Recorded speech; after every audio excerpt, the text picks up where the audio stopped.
Hey, this is Dan here with Sweet Maria's. I am in Colombia at Finca Las Palomos in Urrao de Antioquia, which is a farm owned and operated by Leonardo Hunao, somebody who we've bought coffee from for the past couple years.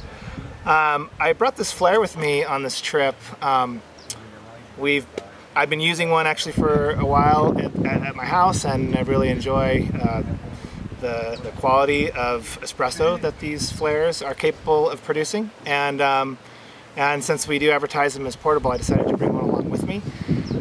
It's been mostly novel to just pull out when we're at associations, cupping coffees. We can show it to the locals there, farmers and people who are working at the association.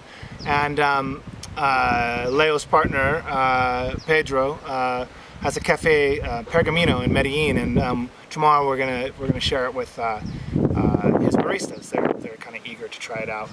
But here I am at the farm, and yesterday we spent the day cupping coffees in Caicedo, which is just over the hill from here, from Urrao, and so we have some really fresh coffee. And I pulled a couple samples that were kind of darker roasts, and we figured we'd try them out as espresso. I brought along this Hario portable grinder, which is what I always use when I'm traveling. I like how small this grinder is, and I can just fit it right inside a ball jar that I use to brew coffee in. And at any rate, it's been working pretty well to produce a nice even espresso grind.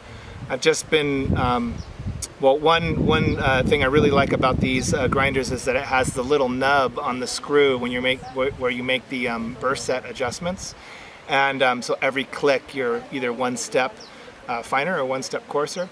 And so I took this all the way as fine as possible, so screwing the burst set in and up as far as possible, and then just backed it off about 4 or 5 clicks, and it seems to work pretty well for espresso use. So yeah, we have this all set up, and just like anytime you are wanting to make a espresso on the go, you have to have hot water available. So I mean, you could do this camping, of course, with like a pan and over the fire. Here at the farm, Leo has a kettle, which is really convenient, so we're able to get boiling water, no problem. I've already got my cylinder here where we pour our water, heating in some hot water. I like to get this nice and hot, so when I do eventually pour the hot water on top, it retains the heat a little bit better. It's made of stainless steel. So we'll go ahead, and I've already ground my coffee, and it is worth noting that it took about 220 revolutions to do 15 grams of coffee, which is kind of a lot if you're going to be making espresso for more than yourself and maybe one other person. I don't travel with the scale, I travel with the scoop, and this is just the scoop that comes with the AeroPress. It holds about 15 grams of coffee, more or less, depending on how dark your roast is. And so I just did just under a level scoop for the Flair shot. So go ahead and pour my coffee in here, level it off. And I purchased the heavy tamper that Flair makes, and I like this a lot better than the little plastic one that comes with it. I think they both work okay, but the weight on this is really nice.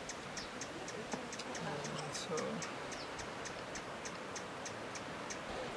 put that back on. Set our cup under here, and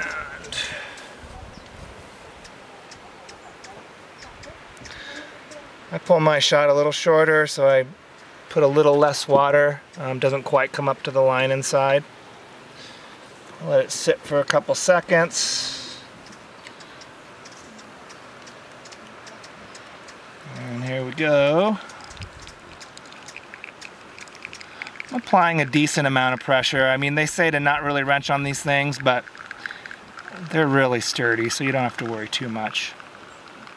I think ideally I would have ground this coffee just a little bit finer, but maybe next time around we'll try that. And there we have it. Espresso on the go with the Flair. Thanks.